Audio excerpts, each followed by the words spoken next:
Welcome to Let's Cap. I'm your host, Ronald, also known as Youcapper at Sportsmemo.com, at Youcapper Sports on Twitter. Got my guy. You can see his tag there, Gerhardt YBB, also known as YBB Sports Data.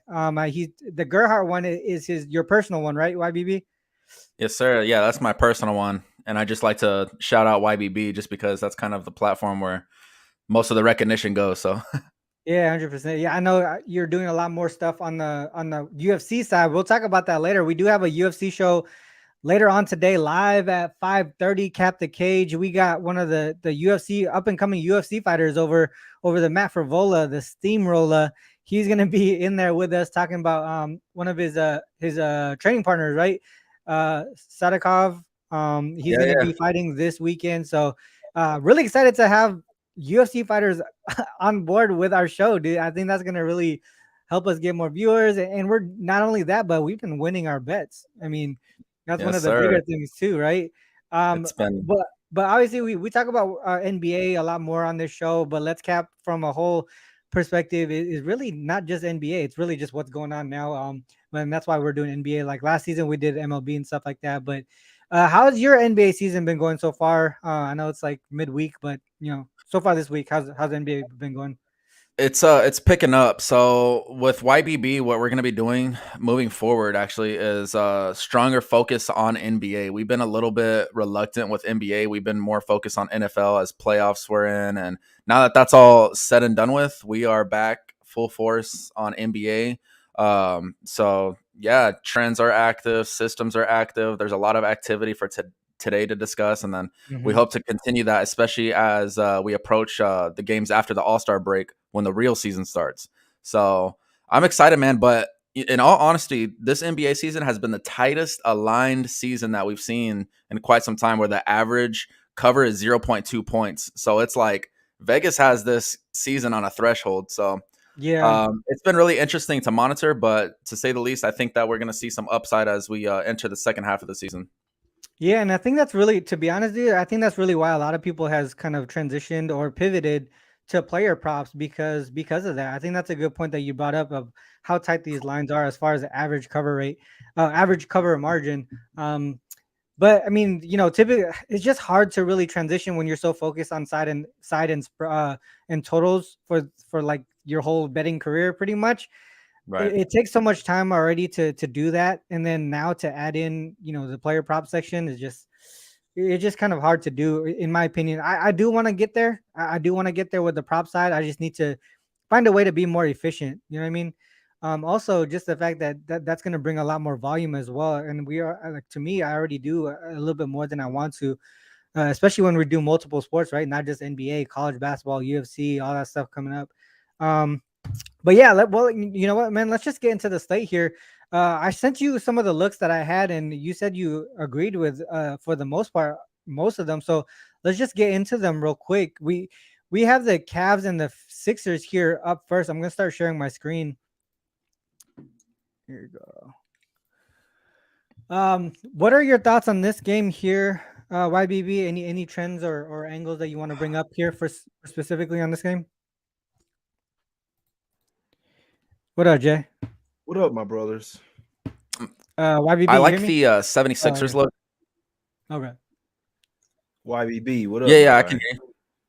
What's going on, Jay? Yeah, I kind of lean the Sixers in this spot, and I just think it's because they're one of the best revenge teams that there is Yep. in the NBA over the past couple seasons, and they're avenging a massive loss here against the Cavs as well. So, in revenge games, they've been really hot, but also on the flip side, the Cavaliers have been pretty underrated, for a majority of the whole season. So it's a tough game to break down, but if you're forcing me to make a bet, I would side with the 76ers. Yeah, Jay, do you have anything on this one?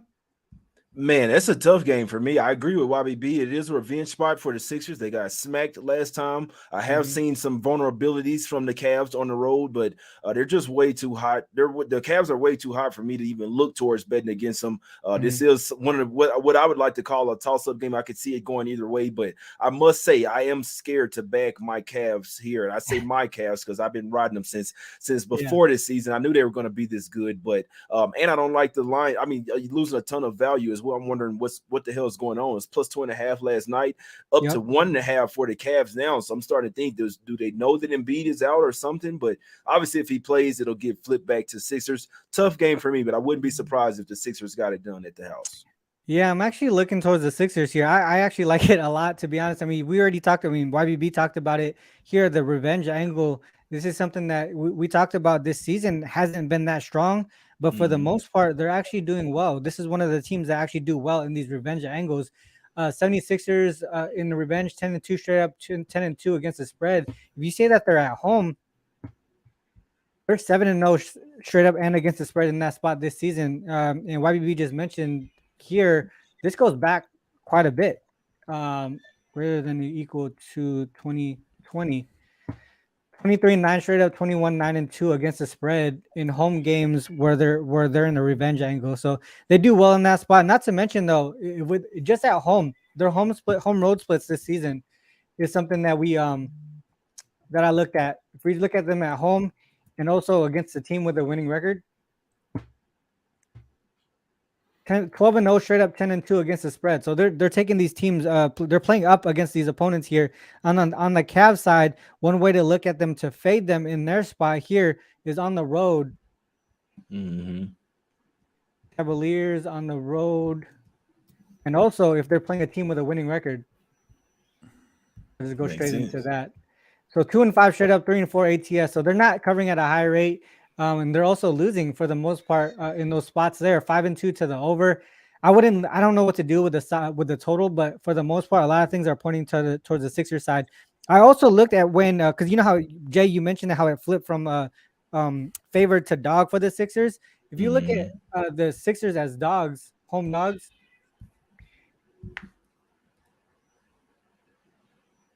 Oh, fuck. Sixers as home dogs. Man. All right, there you go.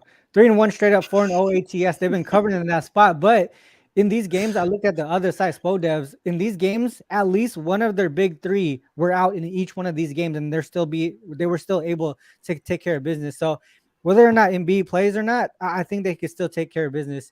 That's the way that I'm going with that one. That's actually going to be a premium play for me. I got them at +1. And I think there might be some buyback if Embiid plays. Jay, I know you only got a few minutes with us, so let's go to a game that you like. What are you liking today in today's card? Man, it's only one. It's crazy because it's a lot of plays to like, bro. But it's only one that I actually pulled the trigger on. Did the Buckets pod last night with Action Network. And I want to take the Pacers, man. -2.5. I think there's some stuff going on in Chicago over there behind the scenes that we really can't see. They're in somewhat of a tailspin right now. Now both teams are, but we know the Pacers. I mean, obviously the Bulls have a lot higher expectations than the Pacers do. But the Pacers, that's why they can fly under the radar, because this is a young, hungry team. They hadn't really won anything yet. They did beat the Bulls earlier this year as well without Halliburton. DeRozan, everyone was playing for the Bulls. The Pacers at the house won, I believe, 116-110 without Tyrese Halliburton. I don't know how they did it, but I do think they win this game again by 6 or more points with the Halliburton. I simply think they're going to run the Bulls off the floor in this one tonight. I don't think the Bulls have enough offense in this one. How they've been trying to stay in games has actually been defense. It's not like the Bulls, and they'll be playing these low-scoring games, but dead number 2 in defense the last 5 games, but they're still 1-4 over that span. So I don't care how good your defense has been. The offense dead last in the league on the last 5 games, 30th. And I think that's going to come back to bite them in this one. Obviously, this is an offensive league these days. You can play good defense all you want. You have to be able to score points. And I think the Pacers get up running and gunning tonight. I think they get a win, get off this 5-game losing streak before the All-Star break. Yeah, and not to mention, dude, they're on the first leg of back-to-back games. Everyone else is like heading into the All-Star break with no more, with rest, and they have another game tomorrow against the Bucks, right? It's sort of a look-ahead spot there, and you can see here, you just mentioned like the Bulls are struggling on the offensive side of the ball. They're going under their team total by a huge-ass margin, like really bad. If you look at the Pacers side, they've been struggling, right? They've been losing games, or even ever since Hallie got injured the first time. We expected them to do a little bit better when he came back.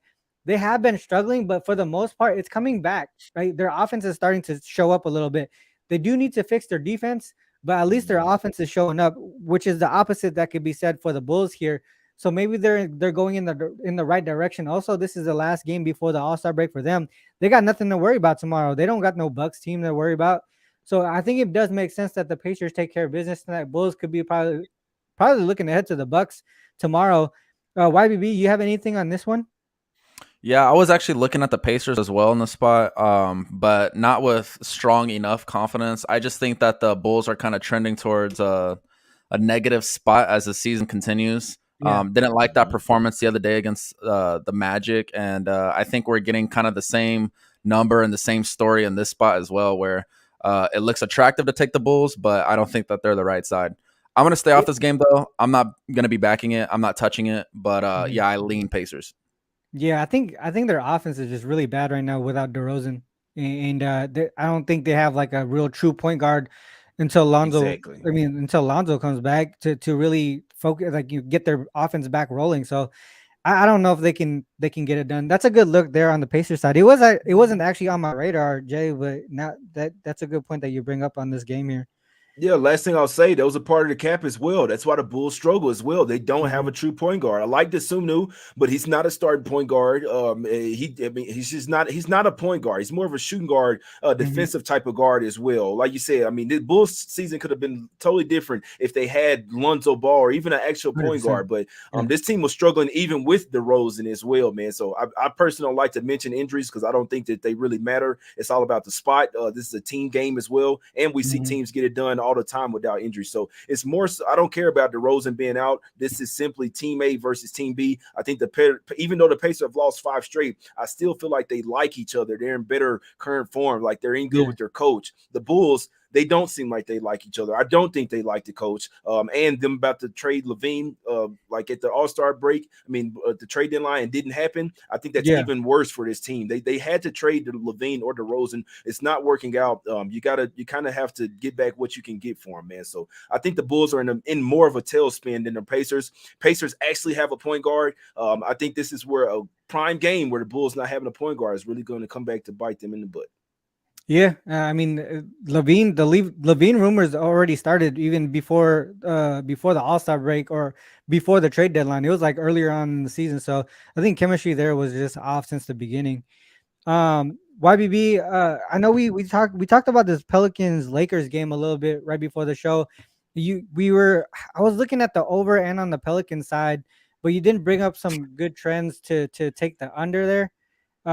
Jay, do you have a look on this Lakers and Pelicans game at all? Man, I don't. That's the last game of the car. I mean, I got a lot of time before I could bet that. And that's kind of how I treat some of the late games, especially when you have a big question mark like LeBron in this one. I don't like how they play with us with that. They know if he's going to play or not. I really respect the old days when they really just come out and tell us either they're out or they're in. Now they literally like to manipulate the injury report all day just to try to get as much money on each side here. I want nothing to do with this game, guys. Yeah, to me, I mean, here's a couple of trends that was pointing me towards the Pelican side. 0-4, straight up and against the spread. Lakers as favorites against teams with a winning record. Another one to mention here: Lakers are in home games following a road game. So when there's travel involved, right? They're 2-8 straight up, 2-7-1 against the spread. And if we include that they're favored in that spot, again, not winning or covering at all. They're losing outright in those spots there. And on the Pelican side, one thing that we know of is really their home road splits, right? Let's say they're on the road. So it doesn't look like they're great on the road. 10-18, 11-16-1, 18-10 to the over. But if we include a couple more parameters here, and we just say that they're the road dog, and they're playing a team with a losing record, actually it flips 5-0 straight up, 5-0 ATS. So this is a spot where the Pelicans actually show up against teams that they would probably do well against. You know, these teams with a losing record. So that's the way that I was looking at it as far from the side perspective. From a total perspective, I think it was more eye test to me. I mean, Lakers they haven't been playing a lot of defense. Both teams really focused in on points in the paint and fast breaks. For the most part, especially in the last 10 games. I think they're both top 10 in those categories there. So you can see a sort of, to me, like a layup drill, bro. Like I think it's going to be fast breaks, a lot of points in the paint, maybe a lot of fouls so they can get a lot of free throws. gonna stop the time and continue to have more possessions. YBB, what are your takes on this one here? The only way that I was initially looking is the under. If you're gonna force me to pick a side, I think only one of these teams has positive upside as we get past the All-Star break, and that's the Pelicans. I think the Pelicans are really competitive, and I think they bring that same swagger as they did last season in the postseason. They can compete with any team. They had a little bit of a slip earlier in the season, but this is going to be a bye team, I believe, moving forward. As Jay said, the real season doesn't start until after the All-Star break, and this is one of those teams to watch out after this All-Star break. Yeah, man. That sucks, I like though. the Pelicans. YBB, the thing that sucks though is that you know how Zion just got injured. Yeah, that sucks. That sucks. He's going to be They out still for buy more. on. They're still buy on. They're still going to be a buy on team as far as betting from a betting aspect for sure. It's just a matter that I expected a bigger season for them, and I think Zion was going to be a big part of that. But the West gotten so strong from all the trade deadline stuff that this West from 4 to like 12 is going to be crazy to see who makes it into the playoffs and the play-ins. I got a question for y'all, for both you guys. Who do you think slips out, like, or even to the play-in tournament? Who do you think slips from like the who is the main team that you think is going to take a slide in the Western Conference in the second half of the season? The Sacramento Kings. You fucking nailed it. You nailed it. Excuse my French for the kids watching, but you nailed it, my guy. I can't wait. That's my answer. That's my answer. I love the market perception of this team. I like the Kings, but I do think that they peaked a little too early. They're definitely not the third best team in the West. I can't wait to bet against them. And this is a time where, as we enter the All-Star break, you're going to see those teams that were on an upside and teams that were on a downside, and you're going to see a lot of balance coming. And I think the Pelicans are one of those teams where you're going to see an upside and balance, and you're going to see a downside and balance on the Kings side of things. I've been watching the Kings, and I think that they're going to be a sell team the second half of the season. That's just one of my hot takes, and I mean, it is what it is, but they're missing something. I think that comes with like experience and coaching, right? I mean, they know these teams that have experience and solid coaching, they know when they have to peak, and which is right before the playoffs. And other teams are peaking too early, like the Kings, right? They got a young squad; they don't really know that much better. So that makes a lot of sense. Jay, you got any other games that you're looking at all?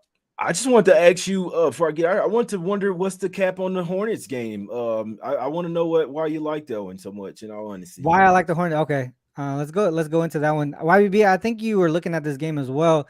What are your thoughts on this one? The Hornets and Spurs game. Well, I don't have a strong enough take as you do on a side. I like the under, and I know that the over is going to be really kind of a popular play in the spot just because neither team really plays any defense. But there's only one way I can look. I like the under in this game. Totals above 240. I believe you mentioned this. They aren't really cashing or hitting with teams that you would expect to fly over the total. And not only that, but the Hornets, they're 26-13 to the under at home with a total greater than their previous total. If you add that they're a home favorite, they're actually I believe 11-4 to the under in that spot. So I don't know. I think that this is way too many points. And sure, the Spurs don't play any defense, but also if their offense isn't clicking, they're not making buckets. So I like the under, man.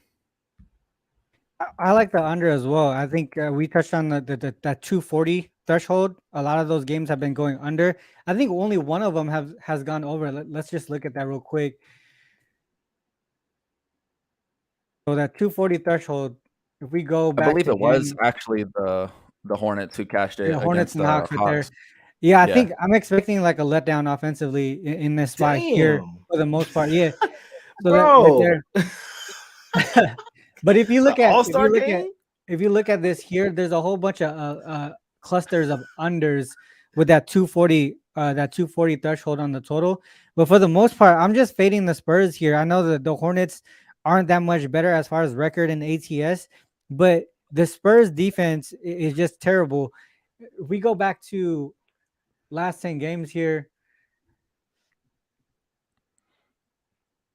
advance, we'll look at just at the last 10 games, and we look at the defensive rating. they're 29th in the league right there. If we look at the Hornets, they're actually playing some solid defense, and they played some solid teams. I know that ugly ass game against the Hawks is a different story, but that was just an up-paced game. You know what I mean? They didn't even really care. If you look at the teams that the Hornets actually played, there are a few teams in there that they were able to limit not too much over their team total. You had teams like the Nuggets, right? They had the Bucks. They had the Wizards here that was playing some solid offense as well. Obviously, this isn't the one that you want to look at. This was just the most recent game. They ended up winning it, to be honest. But as long as I know, as much as I know, at least the Hornets can play some offense. You know what I mean? So that's the way that I could go. It's really just the offense of the Hornets versus the Spurs defense. I think the Hornets can take advantage. I think this line at -7 is basically telling us that the Hornets are about to smash. That's my opinion there. That's a good point. Just the way I look at it, and I always tell people, don't let anyone talk you off your play, especially if you're bullish on it. I look at this game super simple.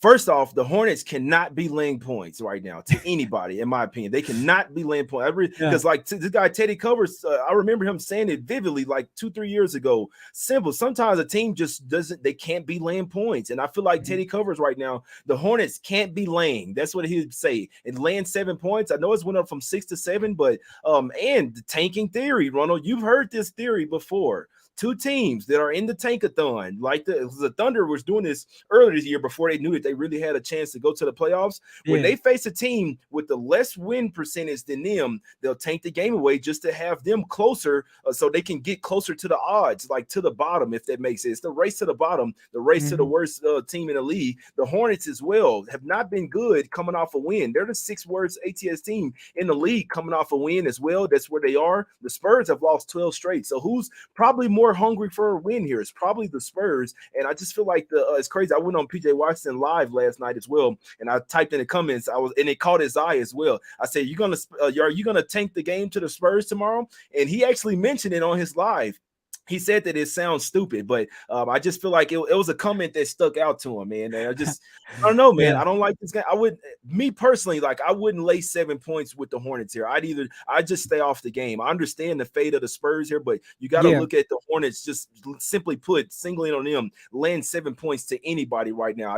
I wouldn't feel comfortable with it. If you look at the Spurs, they've been playing some great teams in the past 10 games. Clippers, the Suns, they played the Wizards when they were super high. Played the Kings. They can run off anybody. 76ers, Raptors, they played the Hawks, played the Cavs. So they've been playing some really tough teams. You know, they've lost 12 straight.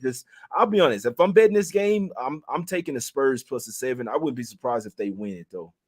Yeah, I think the other thing to me too, Jay, is Trey. They don't really have a true point guard other than Trey Jones, and he's not going to be playing. At least on the Hornets side, you got LaMelo who could push the pace, who could facilitate as well. I think just offensively, they're two different teams right now, and one team they're struggling to score for the most part, no matter who they're playing. Hornets, like I mentioned, in the last 10 games, they're actually playing some defense, 12th in the league in defensive rating. So, yeah, we're going to be on opposite sides here. I haven't placed a bet on the Hornets, but that would be the way that I go. Listen, we're not on opposite sides. I'm not betting this fucking game. Yeah, exactly. But I'm just saying we're talking it out. The under might be something that I look at, continue to look at though. 243.5. Both of these teams got to play a perfect game.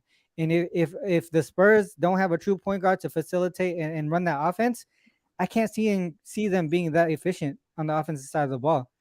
So that would be the way. Last thing, I'll be looking at some Devontae Graham props in this one. He was drafted, played his first few years in the league for Charlotte Nelwyn. He can play point guard. He's not starting, but I'd be looking at some Graham points. I know he went off for 31 points in that game versus the Pistons. They almost won that game and ended up going to overtime. And then that's what I'm talking about right there. That exact same scenario. Pistons were laying 5.5 versus Spurs team. Spurs could have won the game. They decided to let it go into overtime and didn't even end up covering the spread. But the Spurs actually were, the way that they were playing, they had to take Devontae Graham out. He had 31 points in that game, and I don't think he knew that they weren't supposed to win that game. So Devontae Graham is what I'd look at. I think he might have a great game versus old squad here. That's a good look. That is a good look. At least they got that going. But yeah, I'm not sure I'm gonna get to the window to it with it as far as the side or the total. But though, yeah, I would just lean towards the Hornets and the under there. Jay, I know you have another show right now. No, I don't have all the show. I'm just finna go eat some breakfast, man. But I'll be honest, I didn't really have a strong feel on a ton of these games today, man. I'm on the Pacers -2.5.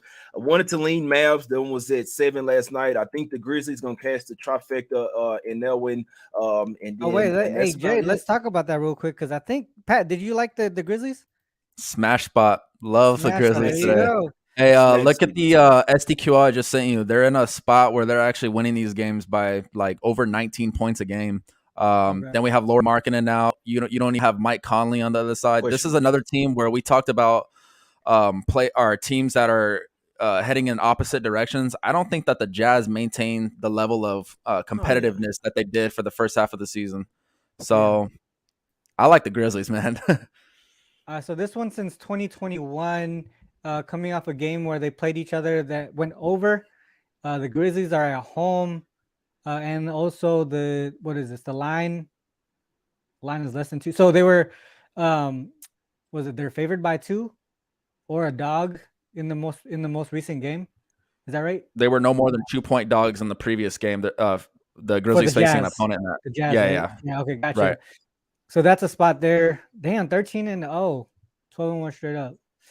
It's about to be 14-0 tonight. I'm telling you, man. The Grizzlies are going to steamroll. Did you say trifecta, Jay, on this Grizzlies? I think they finna smoke these motherfuckers. The other team, the Kings, they're sitting at number 3, but we knew that the Jazz were they were sitting at number 1 at one point. We knew that they were continually going to go down. We knew that they were also going to sell at the trade market. I actually think the Jazz might start to try to get into the tanking sweepstakes or whatever. They won't be able to race to the bottom quick, but they're not going to make the playoffs. The Jazz aren't. I think they get smoked here. Last game before All-Star break. This is 4th game in 6 nights, all on the road as well. Last road game, obviously, before they head back to the house. They are hosting the All-Star game as well in Utah. So Markkinen isn't ruled out. They just moved the line up 2.5 points just for him simply being questionable. I hate it, but that's just what they do. And if he is out, they're going to move it another 2 points. I can't stand it, man. But however, even if Markkinen did play, Grizzlies smoke him here. It should be a trifecta spot.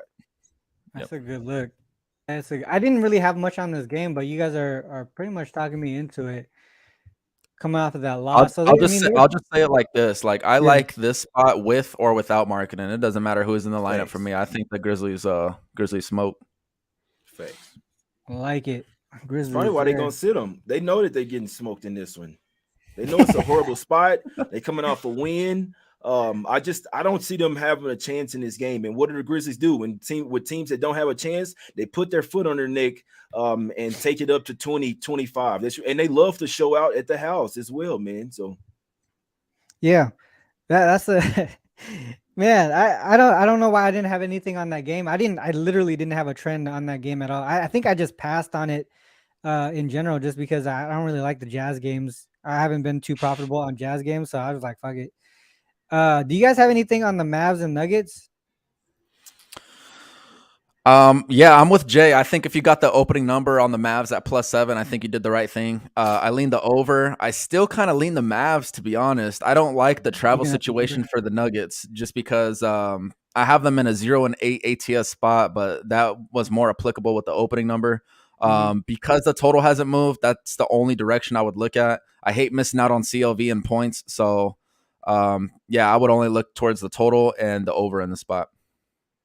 What about you, Jay? Did you look at the side here on the Mavs? Did you take it at the +7? I know you talked about it. I did, man. I should have. I was doing too much shit last night. If I had did a night show last night, I probably would have taken. I do think the Mavs are the right side, and a lot of times, sometimes we probably shouldn't get scared off. If the line is moving in the direction that we think, that's usually a good thing. You see what I'm saying? So obviously, Murray is probably going to be out in this game. Aaron Gordon is questionable with the ribs right before the All-Star game. Well, who knows if they're going to go ahead and sit him to choose to get more rest or go ahead and play him. First game home off for three straight road games. The Mavs are 4-1 straight up last 5 games versus the Nuggets. Obviously, it's a different Nuggets team. Mavs won earlier this year by 1 point as well. I think they can match up with the Nuggets. Don't like the fact that Tim Hardaway Jr. is out, but simply put, man, Kyrie and Luka together, I think it's going to be a great tandem together. They just kind of have to figure things out. Luka's going to have to get with the flow and run at a faster pace, but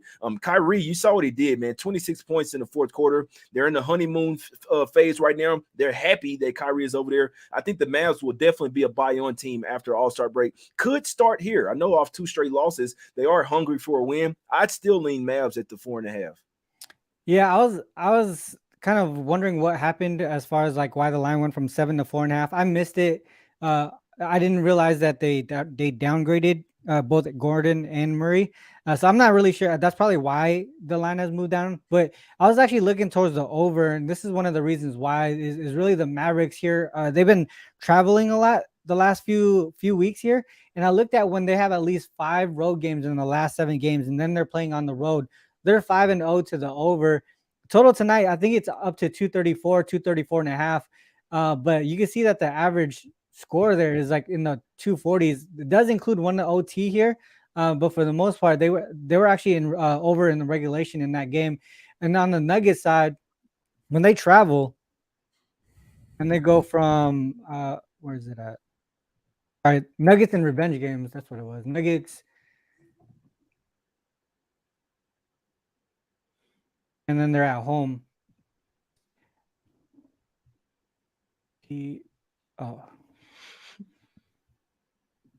Equal season. They are winning in that rate, but look how much points they're scoring on average. 117, 123 up there in that spot. I don't think they could stop the Mavericks offense, and that's why I was looking towards the over as well. I know some of the record wise 3-2-1 to the under. But if you look at some of these offenses, they were struggling in these spots. Like the Hawks were struggling, Lakers are struggling. I don't think they could really stop the Mavs offense how they've been clicking. It's just a matter of the way that the Mavs have been closing games has been kind of funky to me, though, especially the last 2 games with both Luka and Kyrie. That's the part where I can't back either side here, right? It's really just to the over for the most part for me. But that would be the way that I go on this one. Can't trust the side there. Mavs do lead the season series 2-1. They won the most recent one. MPJ didn't play that game. He's playing today. It's just Gordon and Murray is funky. We don't know if they're going to be playing or not. I think the Mavs entering the second half of the season, this is one of those bond teams. I think that they're going to balance. They are, I believe, the worst ATS team in the league. And I think that changes as we enter the second half of the season. So, yeah, a lot of the teams that you got to pick those teams where you see, you got to see those teams where you see balance heading into the second half of the season. The Mavericks are on my list where I see upside in them entering the postseason. So, yeah, they'll be a buy-on team for me. I think with Luka and Kyrie, they just need time to gel. The way they like I said, the way that they closed the last 2 games was kind of ugly. It was really ugly, and it was between them too, right? They were trying to figure out, now you had the last shot, now you get the last shot. You know what I mean? Like, it's just, they need to figure that out, and I think they're going to do that in the second half of the season. They might be a play-on team too, right? Towards the second part of the season here. Yes, I will definitely be looking towards the Mavs in the second half of the season. For sure. Anything else, guys? Any other games? I really didn't have any looks on anything else other than the ones that we just talked about. That's it for me, man. Ronald, are you on the Wagertalk show today? I'm not. I'm on Thursdays. I'm on Thursdays normally. That 1 out time that we did it was because someone had to trade spots or some shit like that. Oh, okay. Yeah, no, that's the only thing else I got today, man. I'm finna go eat some breakfast, get ready to chill out before that show, man. I'm ready for vacation. I can't even lie to you. So real quick before you I'm already at the beach. Before you cut out, just drop your officials real quick. So for the recap section. Yeah, I like the Pacers -2.5, guys. That's the only thing I'm liking. It's not even something super heavy. I wouldn't even call it official, but that's the only thing that I like on tonight's card, my guys. I love it. Appreciate it, Jay. Go get some breakfast, bro. Dude, did you say breakfast? Man, but I wake up late. I eat late too, bro. So I'll be focused on trying to win these games, my guy. But yeah, no, it's time to eat right now, man. Give me an omelet and some oranges. All right, let's catch. All right, later, Jay. Have a good one. All right, Pat. What do you want to drop for the people today? Drop for the people today. We're gonna go with the Memphis Grizzlies -10. I have them in a 13-0 spot. I don't like the spot for the Jazz. I think the Jazz are gonna be a sell-on team as we enter the second half of the season. I do think that their offensive makeup is mostly Lauri Markkanen. With him questionable, and this heavy spread and heavy price tag, I just like the spot overall for Memphis. I do also think that Memphis has been in a little bit of a slump over the past couple of weeks. I think that they're going to be a team that turns it around. So 10 points might be too generous. I do think that they blow these guys out. So for all those reasons, give me the Memphis Grizzlies against the spread. What do you just real quick? What do you think about their team total over as well? The Do you think Grizzlies? if the Grizzlies cover, you think they go over their team total?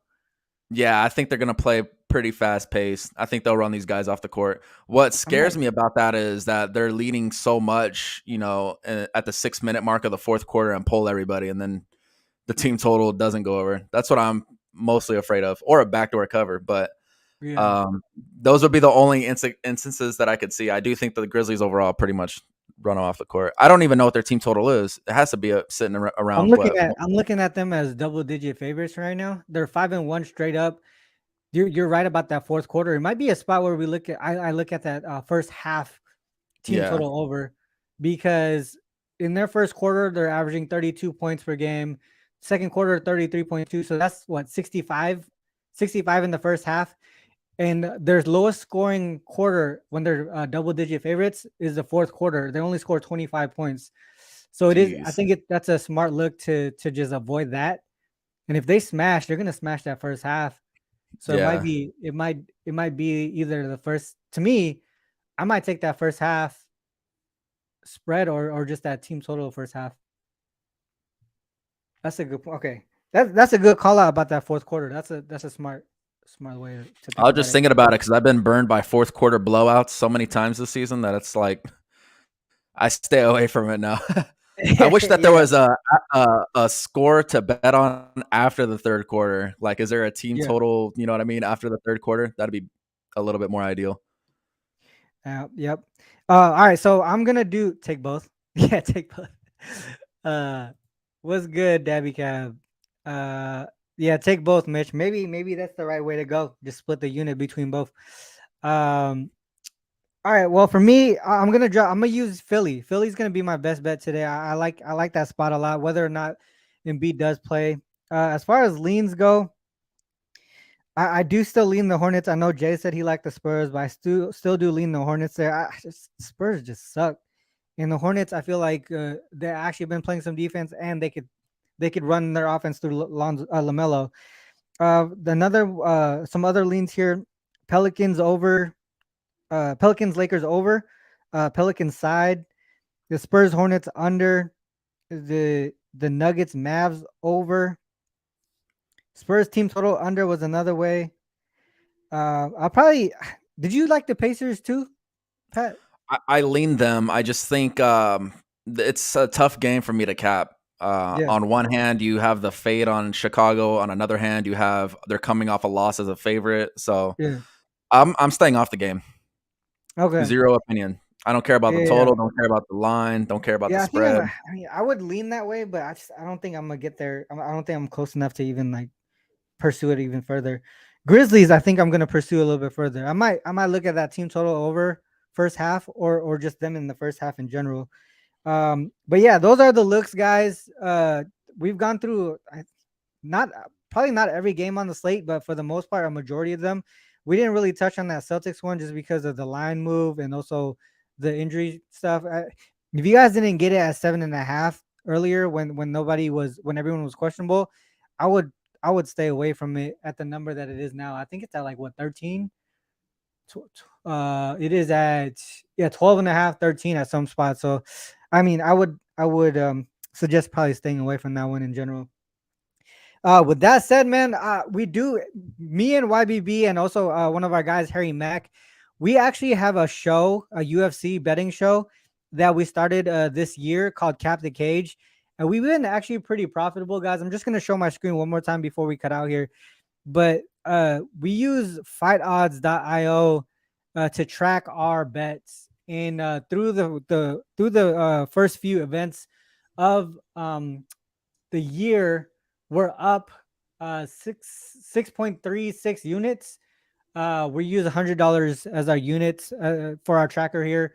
ROI 70%. You can see our average odds is plus 191. So we've been hitting some big big plus money spots there. These are the events that we bet on. We took on the UFC Fight Night, the Lewis Spivak one, also the Bellator. So we're not just doing UFC, we're doing some of the other promotions as well. Last weekend we did pretty well there, 4-4, but our big plays did hit for the most part there. And today we got a show at 5:30. We have Matt Frivola, an up and coming UFC fighter. He's gonna be with us today. One of his partners over that he trains with, Nazim Sadikov, is actually fighting this weekend. He's gonna be talking about that fight. Matt Frivola also doesn't he have a fight coming up as well, Pat? I'm hoping to get that fight news out of him, but there's nothing actually officially listed, so maybe we can ask him what he has planned next. So I mean, he's been in the gym. He's with Aljamain Sterling. He posted his YouTube link today, so he looks in shape. So I mean, I'm hoping for some news. He deserves to fight on a pay-per-view though. So yeah, I agree. I mean, he's coming up. I mean, the 2 losses that he had recently were against like dope ass fighters, right? They weren't like scrubs, but he took care of business the last 2. So I mean, like I said, he is 32 years old, but I feel like we talk about it on Cap the Cage about like, you know, number of fights or, you know, mileage in the cage. He's not really that far up there, so I would say he could still be up and coming in that weight class there. But yeah, we're gonna have him. He's gonna talk about some great info on the fight this weekend, and also hopefully we get some news from him about what might be coming up for him as well. But like I said, man, we've been pretty profitable here on Cap the Cage, and we want to continue doing that. We got some looks here for Vegas 69 as well. Andrade and Blanchfield highlighting that fight or that event. So yeah, 5:30 guys p.m. is gonna be live. Hopefully you guys catch on with us there. I mean, we talk about NBA here, but there's always other ways to cash, and that's on Cap the Cage. With that said, bros, good show today. Myself, shout out to Pat YBB, Gerhard YBB there on his personal page, and also Jay for popping in. I always want to close out with this, guys. Whether you fade us or follow us, it is on you guys to make that call. Good luck with all your action. Till next time, peace.